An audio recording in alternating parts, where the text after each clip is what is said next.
नमस्कार दोस्तों, आप सभी का स्वागत है फिर से मेरे YouTube चैनल पर। जैसे कि हम यहाँ पर उत्तराखंड डीएलएड प्रवेश परीक्षा के लिए हम प्रीवियस ईयर के एग्जाम पेपर को सॉल्व कर रहे थे। तो अभी तक हमने 2014 का और 2016 और 2018 के पेपर को हम सॉल्व कर चुके हैं और इस वाले पार्ट में हम अब 2019 के पेपर को सॉल्व करेंगे। तो देखो, यहाँ पर जो आपका एग्जाम पैटर्न होता है, यहाँ पर आपके पास जीके के 50 क्वेश्चन आते हैं, रीजनिंग के भी आपके पास 50 क्वेश्चन आते हैं और मैथ के भी 50 क्वेश्चन आते हैं। साथ ही साथ आपके पास एक जनरल एप्टीट्यूड के भी 50 क्वेश्चन आते हैं। तो इस पेपर में आपके पास टोटल 200 क्वेश्चन आते हैं। तो यहाँ पर हम सबसे पहले क्या देखेंगे, जीके के पार्ट देखेंगे, फिर उसके बाद हम रीजनिंग को सॉल्व करेंगे कि 2019 में जो पेपर हुआ था उसमें रीजनिंग के कौन कौन से क्वेश्चन आए थे, और उसके बाद हम मैथ के 50 क्वेश्चन को सॉल्व करेंगे। तो इस वाले पार्ट में मैंने क्या किया है, जो आपका जीके के 50 क्वेश्चन है इनको मैंने दो पार्ट में ब्रेक किया है। पहले वाले पार्ट में भी 25 क्वेश्चन होंगे और इसके बाद जो दूसरा वीडियो आएगा उसमें जीके के 25 क्वेश्चन आएंगे। इसी तरीके से फिर रीजनिंग के भी मैंने इसको दो पार्ट में डिवाइड करूंगा, 25 के आपके दो पार्ट आएंगे। और इसी तरीके से मैथमेटिक्स के भी आपके, अब वहाँ पर देखेंगे हम अगर क्वेश्चन लेंदी होंगे तो या तो 10-10 के या तो 25-25 के दो पार्ट बना देंगे, ठीक है, या तो 10-10 के 5 पार्ट बना देंगे या तो 25-25 के दो पार्ट बना देंगे। अब चलते हैं डायरेक्टली क्वेश्चंस की तरफ कि उस समय जीके के कौन कौन से क्वेश्चन पूछे गए थे। तो सबसे पहला क्वेश्चन गिवन है, वेदों के गद्य प्रकरण को क्या कहते हैं। ठीक है, तो जो आपका वेदों की गद्यात्मक व्याख्या है इसको हम क्या कहते हैं, इसको हम ब्राह्मण ग्रंथ कहते हैं। तो यहाँ पे आपका ऑप्शन भी करेक्ट हो जाएगा। साथ ही साथ अरण्यक क्या होता है, अरण्यक वे वेद थे जिनको हमने जंगलों में लिखा था। तो अरण्यक के अंदर टोटल 3 वेद आते हैं, जैसे आपके ऋग्वेद, सामवेद और यजुर्वेद। इसी के अलावा आपको ये भी पता होना चाहिए कि जो वेदों के ब्राह्मण ग्रंथ हैं, तो जैसे आपका ऋग्वेद है तो ऋग्वेद के अंदर आपके दो इसके ब्राह्मण ग्रंथ हैं, पहला है आपका ऐत्रेय और दूसरा है कौशिकी। इसी तरीके से सामवेद के आप देखोगे तो सामवेद के भी दो ब्राह्मण ग्रंथ हैं, एक है जैमिनिया और दूसरा है पंचवीस। और यजुर्वेद के भी आपके दो ब्राह्मण ग्रंथ हैं, शतपथ और तैत्रेय। और अथर्ववेद का है आपका गोपथ ब्राह्मण ग्रंथ। तो आपको ये सब चीज़ें पता होनी चाहिए क्योंकि क्वेश्चन किसी भी तरीके से पूछा जा सकता है। अब चलते हैं नेक्स्ट क्वेश्चन में। नेक्स्ट क्वेश्चन में गिवन है, अशोक के कौन से शिलालेख में ब्राह्मी लिपि का प्रयोग नहीं किया गया है। ठीक है, तो आपको क्वेश्चन को ढंग से पढ़ना है, ब्राह्मी लिपि का प्रयोग किसमें नहीं किया गया है। तो यहाँ पे आपके पास ऑप्शन गिवन है सारनाथ, शाहबाजगढ़ी और धौली। तो यहाँ पर आपका करेक्ट आंसर हो जाएगा शाहबाजगढ़ी, क्योंकि जो आपका शाहबाजगढ़ी है ये कौन सी भाषा में था, ये था आपका अरमाइक और खरोष्टी भाषा में। साथ ही साथ इसके अलावा आपको एक और याद रखना है कि खरोष्टी भाषा में हमको एक और अभिलेख मिला है अशोक का, और ये आपका मानसेरा का अभिलेख। ठीक है, क्वेश्चन भी कई बार पूछा जाता है कि मानसेरा का अभिलेख कौन सी भाषा में था, तो ये था आपका खरोष्टी भाषा में। साथ ही साथ सारनाथ और धौली ये आपके ब्राह्मी लिपि में लिखे गए थे। तो इतनी चीज़ें आपको याद होनी चाहिए। और साथ ही साथ जो आपका ये शाहबाजगढ़ी और ये आपका मानसेरा का जो अभिलेख मिला है ये कहाँ से मिले हैं, पाकिस्तान से मिले हैं। ठीक है, आज की डेट में कहाँ पर है, ये पाकिस्तान में है। अब नेक्स्ट क्वेश्चन गिवन है, निम्नलिखित में से कौन सा सिंधु घाटी की सभ्यता से संबंधित स्थल नहीं है। ठीक है, तो ये तो बहुत ईजी क्वेश्चन है। यहाँ पर आप देखो ऑप्शन कालीबंगा भी था, रोपड़ भी था और लोथल भी था। तो यहाँ पे आपका आंसर क्या जाएगा, पाटलिपुत्र आ जाएगा, जो सिंधु घाटी सभ्यता से संबंधित नहीं था। अब पाटलिपुत्र क्या था, जब आप देखो हिस्ट्री में पढ़ोगे तो वहाँ पे आपने 16 महाजनपदों के बारे में पढ़ा होगा। तो जो 16 महाजनपद थे उनमें जो सबसे बड़ा था मगध जनपद, तो उसकी राजधानी क्या थी, पाटलिपुत्र थी। ठीक है, साथ ही साथ आपको ये भी पता होना चाहिए जो कालीबंगा है आपका, ये कहाँ पड़ता है, आपका आज के राजस्थान में पड़ता है। इसी तरीके से रोपड़ आपका पंजाब में है आज की डेट में, और जो लोथल है वो कहाँ पर पड़ता था, ये आपका गुजरात में है। तो इतने पॉइंट भी आपको नोट डाउन करते रहने हैं। अब नेक्स्ट क्वेश्चन गिवन है, बुद्ध को परिनिर्वाण कहाँ प्राप्त हुआ। ठीक है, तो बुद्ध को परिनिर्वाण कहाँ प्राप्त हुआ था, तो इसका आंसर हो जाएगा आपका कुशीनगर, और ये आज की डेट में कहाँ पे पड़ता है, उत्तर प्रदेश में। साथ ही साथ अब देखो यहाँ पर बौद्ध गया में उनको क्या प्राप्त हुआ था, यहाँ पे उनको ज्ञान की प्राप्ति हुई थी। साथ ही साथ आप यहाँ पे देखो, अब इससे रिलेटेड देखो, बुद्ध से रिलेटेड एक दो और क्वेश्चन पूछे जाते हैं कि इनका जन्म कहाँ हुआ था। तो इनका जन्म हुआ था लुम्बिनी में, जो आज की डेट में कहाँ पर है, नेपाल में है। और साथ ही साथ ये भी पूछा जाता है कि इन्होंने अपना प्रथम उपदेश कहाँ दिया था, तो इन्होंने अपना प्रथम उपदेश दिया था सारनाथ में। अब चलते हैं नेक्स्ट क्वेश्चन की तरफ। नेक्स्ट क्वेश्चन में गिवन है, प्राचीन भारत के महान व्याकरणविद पतंजलि किसके समकालीन थे। ठीक है, आपने इसको हिस्ट्री में पढ़ा होगा, हिस्ट्री का क्वेश्चन है। तो ये थे आपके पुष्यमित्र शुंग के समकालीन थे, और ये पुष्यमित्र शुंग के क्या थे, एक पुरोहित थे। ठीक है, पतंजलि। साथ ही साथ पतंजलि ने एक दर्शन भी लिखा है, ये है आपका योग दर्शन। और योग दर्शन में हमको किसके बारे में जानकारी मिलती है कि किस तरीके से और पतंजलि ने एक और काम किया, इन्होंने संस्कृत भाषा और आयुर्वेद में भी बहुत ज़्यादा योगदान दिया है। तो यहाँ पे पूछा था कि पतंजलि किसके समकालीन थे, तो यहाँ पे आपका ऑप्शन सी करेक्ट हो जाएगा, पुष्यमित्र शुंग के समकालीन थे। अब नेक्स्ट क्वेश्चन गिवन है आपके पास, लौह और रक्त की नीति किसने अपनाई, तो इसका करेक्ट आंसर हो जाएगा ऑप्शन ए बलबन। ठीक है, इसका पूरा नाम था गयासुद्दीन बलबन। और इसका अगर कभी पूछे टाइम पीरियड, तो इन्होंने दिल्ली सल्तनत में थे ये 1266 से लेके 1287 के आसपास इन्होंने यहाँ पर राज किया था। साथ ही साथ बलबन ने एक दो चीज़ें और इम्पोर्टेंट की थी, इन्होंने सिजदा और जो पाबोस प्रथा थी इसको भी चालू किया था। ठीक है, और एक बहुत ज़्यादा इंपॉर्टेंट क्वेश्चन पूछा जाता है बलबन से लेके, जो ये पारसी नववर्ष होता है। ठीक है, पारसी नववर्ष कौन सा होता है, ये होता है आपका नौरोज। तो इसकी शुरुआत भी किसने की थी, इसकी शुरुआत भी कराई थी बलबन ने। ठीक है, तो ये सारे पॉइंट्स आपको क्या करने हैं, नोट डाउन करने हैं। इसके बाद नेक्स्ट क्वेश्चन गिवन है, निम्न में से कौन सा सुमेलित नहीं है। ठीक है, यहाँ पर आपके पास बुक गिवन है और ये उनके राइटर का नाम गिवन है। तो बाबरनामा सही है, बाबर ने लिखी थी। दूसरा गिवन है शाहजहांनामा मोहम्मद ताहिर, ये भी सही है। हुमायूंनामा हुमायूं, देखो ये वाला गलत हो जाएगा आपका। ठीक है, और यही पूछा कि कौन सा गलत है, तो हुमायूंनामा किसने लिखा था, हुमायूंनामा लिखा था हुमायूं की सिस्टर ने, गुलबदन ने। ठीक है, तो यहाँ पे क्या जाएगा गुलबदन। अगर यहाँ पे गुलबदन होता तो ये ऑप्शन आपका सही हो जाता। और जो ये है आपकी बुक तुझ के जहांगीरी, तो ये लिखी है जहांगीर ने, और इसमें जहांगीर की आत्मकथा का वर्णन मिलता है। अब चलते हैं नेक्स्ट क्वेश्चन की तरफ। नेक्स्ट क्वेश्चन गिवन है, लंगर की परंपरा किसने प्रारंभ की। ठीक है, तो आपने देखा होगा जो सिख धर्म है उसमें लंगर की व्यवस्था की जाती है। ठीक है, आप अगर कभी अमृतसर या कहीं भी किसी गुरुद्वारा में गए होंगे तो आपने लंगर की व्यवस्था देखी होगी। तो इसकी शुरुआत किसने कराई थी, इसकी शुरुआत कराई थी गुरु अंगद देव ने। तो यहाँ पे आपका ऑप्शन भी करेक्ट हो जाएगा। साथ ही साथ आपको पता है गुरु नानक देव जी ने इसकी स्थापना की थी। ठीक है, सिख धर्म की स्थापना की थी। साथ ही साथ यहाँ पे गुरु रामदास से रिलेटेड एक क्वेश्चन आता है कि जो गोल्डन टेम्पल है, ठीक है, तो उसकी नींव भी किसने रखी थी, इसकी नींव रखी थी रामदास ने। ठीक है, और पहले उनको स्टार्टिंग में जो ये मंदिर है गोल्डन टेम्पल, इसको क्या कहते थे, इसको कहते थे हरमंदिर साहिब। साथ ही साथ जो गुरु गोविंद सिंह थे, ये जो सिखों के 10वें गुरु थे और ये लास्ट गुरु थे। तो ये कुछ बेसिक क्वेश्चन हैं जो आपको पता होने चाहिए। अब चलते हैं नेक्स्ट क्वेश्चन में। यहाँ पर गिवन है, महात्मा गांधी ने निम्नलिखित में से किसे अपना राजनीतिक गुरु माना था। तो ये क्वेश्चन कई बार एग्जाम में पूछा जाता है, तो इसका करेक्ट आंसर हो जाएगा गोपाल कृष्ण गोखले। ठीक है, अब देखो जब गांधी जी 1915 में, ठीक है, 1915 में दक्षिण अफ्रीका से भारत आए थे, तो उन्होंने उसी समय जो गोपाल कृष्ण गोखले थे इनको अपना राजनीतिक गुरु माना। और इसका पता हमको कहाँ से चलता है, जो गांधी जी की आत्मकथा है सत्य के साथ मेरे प्रयोग, तो उसमें लिखा है इन्होंने कि गोपाल कृष्ण गोखले इनके राजनीतिक गुरु थे। तो आपको ये पॉइंट याद होना चाहिए। अब नेक्स्ट क्वेश्चन गिवन है, देशबंधु किसे कहा जाता है। ठीक है, तो देशबंधु हम किसे कहते हैं, चित्तरंजन दास को।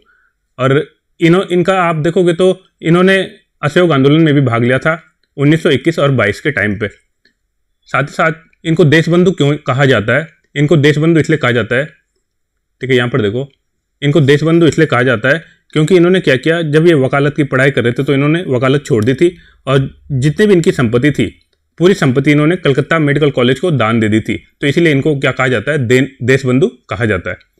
अब नेक्स्ट क्वेश्चन गिवन है, निम्नांकित में से स्वतंत्र समाचार पत्र या पत्रिका के संस्थापक कौन थे। ठीक है, तो इसका करेक्ट आंसर हो जाएगा आपका ऑप्शन डी, मोतीलाल नेहरू। और ये प्रकाशित कब हुई थी, ये हुई थी आपकी 1919 में। अब नेक्स्ट क्वेश्चन गिवन है, निम्नलिखित स्थानों में से एमरेल्ड द्वीप समूह के नाम से किसे जाना जाता है। ठीक है, ज्योग्राफी का क्वेश्चन है, तो ये किससे जाना जाता है, अंडमान और निकोबार द्वीप समूह को। तो यहाँ पे आपका ऑप्शन डी करेक्ट हो जाएगा। अब चलते हैं नेक्स्ट क्वेश्चन की तरफ। नेक्स्ट क्वेश्चन गिवन है, कर्क रेखा निम्नलिखित में से किस राज्य से गुजरती है। ठीक है, यहाँ पे पूछा है किससे गुजरती है। अब यहाँ पे गिवन है गुजरात, बिल्कुल यहाँ से गुजरती है, झारखंड यहाँ से भी गुजरती है, असम, देखो असम से नहीं गुजरती है, और मिजोरम से भी गुजरती है। तो यहाँ पे आपका कौन सा ऑप्शन करेक्ट हो जाएगा, 1, 2, 4। तो यहाँ पे आपका ऑप्शन सी करेक्ट हो जाएगा। अब आपको पता होना चाहिए कि जो कर्क रेखा है वो भारत के टोटल कितने राज्यों से होकर गुजरती है, 8 राज्यों से गुजरती है। और जो 8 राज्य हैं उनके नाम क्या हैं, गुजरात, राजस्थान, मध्य प्रदेश, छत्तीसगढ़, झारखंड, पश्चिम बंगाल, त्रिपुरा और मिजोरम। तो ये आपको पता होना चाहिए वो कौन कौन से 8 राज्य हैं। अब चलते हैं नेक्स्ट क्वेश्चन की तरफ। नेक्स्ट क्वेश्चन में गिवन है, निम्नलिखित में से किस देश के साथ भारत की अंतर्राष्ट्रीय सीमा नहीं लगती है। ठीक है, तो आपको पता है पाकिस्तान के साथ लगती है, भूटान के साथ भी लगती है, बांग्लादेश के साथ भी लगती है, तो किसके साथ नहीं लगती है, श्रीलंका के साथ अंतर्राष्ट्रीय सीमा नहीं लगती। तो यहाँ पे आपका ऑप्शन डी करेक्ट हो जाएगा। अब नेक्स्ट क्वेश्चन पूछा है, भारतीय मानक मेरिडियन 5 राज्यों के मध्य से गुजरता है। ठीक है, ये आपको पता होना चाहिए, 5 राज्यों से गुजरता है। तो इनमें से कौन सा राज्य 5 में नहीं है। तो आपको सबसे पहले पता होना चाहिए कि जो आपकी मेरिडियन है उसकी पोजीशन क्या है। तो ये है आपकी 82.5 डिग्री पूर्वी देशांतर, ठीक है। साथ ही साथ वो कौन कौन से 5 राज्य हैं जिनसे गुजरती है, वो 5 राज्य आपको पता होना चाहिए। एक है आपका यूपी, दूसरा आपका एमपी, फिर ये है आपका छत्तीसगढ़, और साथ ही गुजरते आपकी ओडिशा से और आंध्र प्रदेश से, ठीक है। तो 5 राज्य हैं जहाँ से ये आपकी जो मानक समय की रेखा है गुजरती है। तो अब यहाँ पे देख लो आप कौन सा ऑप्शन में नहीं है। तो यहाँ पे पूछा गया था कि वो कौन सा राज्य नहीं है, तो यहाँ पे आपका ऑप्शन सी करेक्ट हो जाएगा, बिहार, जिससे ये रेखा पास नहीं होती है। अब नेक्स्ट क्वेश्चन गिवन है, भारत में कौन सा राज्य सबसे अधिक पड़ोसी राज्यों की सीमाओं को स्पर्श करता है, ठीक है। तो ये ज्योग्राफी का क्वेश्चन है और ये उत्तर प्रदेश है जो सबसे ज़्यादा स्टेट हैं जिनके साथ अपनी बाउंड्री शेयर करता है। अगर आप देखोगे तो ये हिमाचल से भी बाउंड्री शेयर करता है, उत्तराखंड, आपका हरियाणा हो गया, मध्य प्रदेश, दिल्ली के साथ राजस्थान, बिहार, झारखंड और छत्तीसगढ़ के साथ इसकी सीमा मतलब मिलती है। तो टोटल ऐसे 9 राज्य हैं जो उत्तर प्रदेश के साथ अपनी बॉर्डर को साझा करते हैं। अब चलते हैं नेक्स्ट क्वेश्चन की तरफ। नेक्स्ट क्वेश्चन गिवन है, भारत का सबसे दक्षिण छोर कौन सा है, ठीक है। तो ये बहुत इजी क्वेश्चन है। तो दक्षिण पॉइंट कौन सा है, इंदिरा पॉइंट, और ये कहाँ पे पड़ता है आपका, अंडमान निकोबार में। और अगर पूछता नॉर्थ में सबसे मतलब जो आपका नॉर्थ में जो सबसे ऊपर वाला कौन सा पॉइंट है, तो इसको कहते हैं इंदिरा कॉल, और ये पड़ता है आपका जम्मू एंड कश्मीर में। तो इस वाले ऑप्शन में पूछा गया दक्षिणी छोर, तो ये आपका यहाँ पे ऑप्शन डी करेक्ट हो जाएगा। अब नेक्स्ट क्वेश्चन गिवन है, डैश दर्रा तिब्बत के साथ सिक्किम राज्य को जोड़ने वाली भारत चीन सीमा पर है, ठीक है। तो आपके पास यहाँ पे दर्रे के नाम गिवन है और आपको बताना है कि कौन सा दर्रा है जो तिब्बत को सिक्किम राज्य के साथ जोड़ता है। तो यहाँ पे आपका करेक्ट आंसर हो जाएगा नाथुला दर्रा, ठीक है। ये कहाँ पे पड़ता है आपका, ये सिक्किम में ही पड़ता है। साथ ही साथ आपको पता है रोहतांग आपका कहाँ पर है, ये है आपका हिमाचल में, ठीक है। बाकी जो आपके पास यहाँ पर गिवन है खारदुंगला और बनिहाल, ये दोनों दर्रा कहाँ पड़ते हैं आपके, जम्मू एंड कश्मीर में पड़ते हैं। तो आप इनको भी नोट डाउन कर सकते हो। अब देखते हैं नेक्स्ट क्वेश्चन में गिवन है, किस शहर को स्टील सिटी ऑफ इंडिया के नाम से जाना जाता है।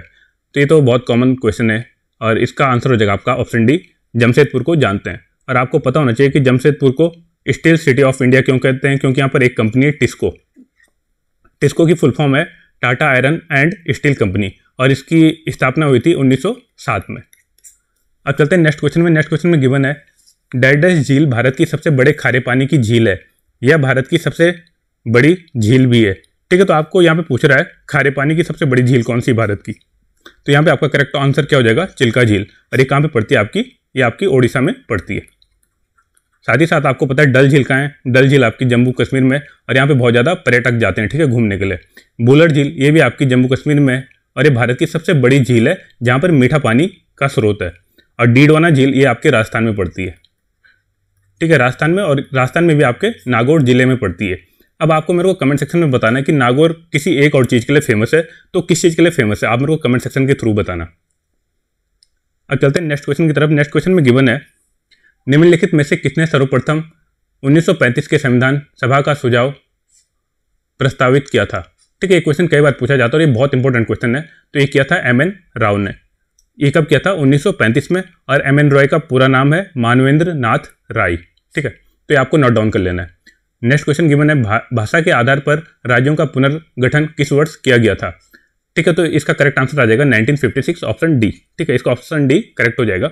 वैसे देखा जाए तो जबकि आंध्र प्रदेश था, ठीक है, आंध्र प्रदेश था जो आपका, ये 1953 में भाषा के आधार पर राज्य बन चुका था, लेकिन जो ये राज्यों का पुनर्गठन वाला अधिनियम था ये कब आया था, ये 1956 में आया था। तो ये आपका यहाँ पे ऑप्शन डी करेक्ट हो जाएगा।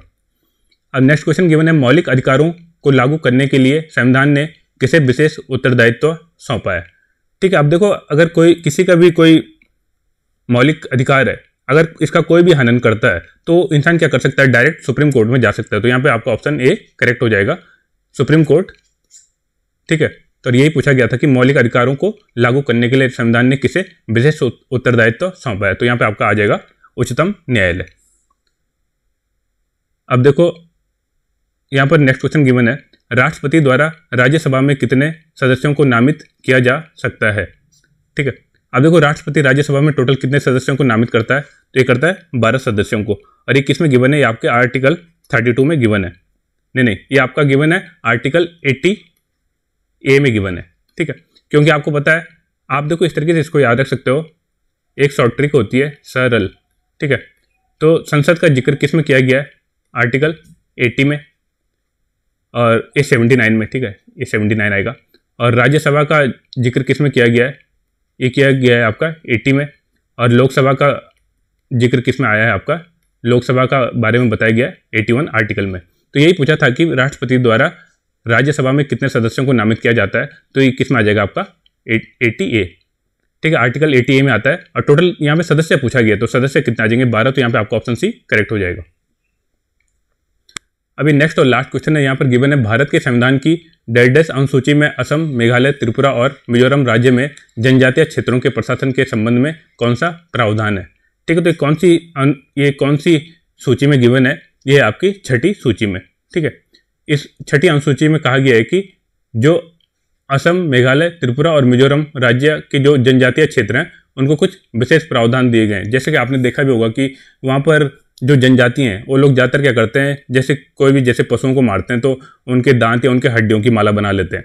तो ये चीज़ आप वहाँ पे कर सकते हो क्योंकि उनको वहाँ पे छूट दी गई है। लेकिन अगर यही कोई काम दिल्ली में करे या किसी अदर स्टेट में करे, कोई जो मेजर सिटीज हैं, तो वहाँ पर उन पर क्या हो जाएगा? फिर कार्यवाही हो जाएगी। तो ये छूट कहाँ पर दी गई है? असम, मेघालय और त्रिपुरा में दी गई है छठवीं अनुसूची के अंदर। अगर चौथी अनुसूची की बात करें, ठीक है, ये आपकी जो चौथी अनुसूची है, तो इसमें क्या दिया गया है? इसमें जो राज्यों के केंद्र शासित प्रदेश हैं उनके लिए राज्यसभा में कितनी सीटें होंगी, इनका प्रावधान दिया गया है। साथ ही साथ जो आपके आर्टिकल, ये आपकी जो अनुसूची 5वीं है, ठीक है, आर्टिकल जो आपकी ये अनुसूची 5वीं है, इसमें गिवन है कि अनुसूचित और जनजातीय क्षेत्रों के प्रशासन का प्रावधान दिया गया है। और 10वीं बहुत कॉमन है, सबको पता होगा, 10वीं में दल बदल कानून के बारे में चर्चा की गई है। तो इस वाले क्वेश्चन का आपका करेक्ट आंसर हो जाएगा ऑप्शन सी। आई होप आपको ये 25 क्वेश्चन समझ में आए होंगे। अगर आपको किसी भी क्वेश्चन में कोई डाउट है तो आप मेरे से कमेंट सेक्शन के थ्रू पूछ सकते हो। इस वीडियो को देखने के लिए धन्यवाद। मिलते हैं नेक्स्ट वीडियो में, तब तक के लिए थैंक यू, बाय।